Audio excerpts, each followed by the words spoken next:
अस्सलाम वालेकुम फ्रेंड्स, उम्मीद है कि आप सब खैरियत से होंगे। तो आज आप लोगों को बताने वाले हैं कि डॉक्टर्स हर्बलिस्ट डॉक्टर्स का बताया हुआ झुर्रियों के लिए बेस्ट सीरम जो कि आप लोगों ने घर पर तैयार करना है। और ये सीरम आप लोगों के झुर्रियों को बिल्कुल अच्छे तरीके से गायब कर देगा। तो ये बहुत ही ज़बरदस्त सीरम है और इसे आप लोगों ने घर पर तैयार करना है। इससे आप लोगों के जो चेहरे के दाग वगैरह होते हैं वो भी दूर हो जाएंगे।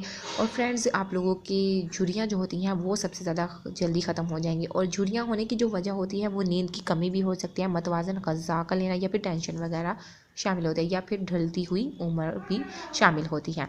तो आप लोगों ने जो अज्जा लेने हैं वो ये हैं: अनानास का रस 2 चाय के चम्मच, लेमन का रस 1 चाय का चम्मच, खुश्क दूध 1 चाय का चम्मच, शहद 1 चाय का चम्मच। तरकीब आप सुन रहे हैं। तमाम अज़ा को अच्छी तरह मिक्स करके चेहरे, गर्दन और जहाँ झुर्रियाँ ज़्यादा नमूदार हों वहाँ पर लगाएं और 20 मिनट बाद धो लें। पहले ही इस्तेमाल से वाजिया फ़र्क महसूस होगा। बेहतरीन नताइज के लिए इसे रोज़ाना इस्तेमाल कीजिए। बहुत ही आसान और ज़बरदस्त सीरम है, आप लोग ज़रूर इस्तेमाल कीजिएगा, दूसरों तक शेयर कीजिएगा। Thank you for watching my video.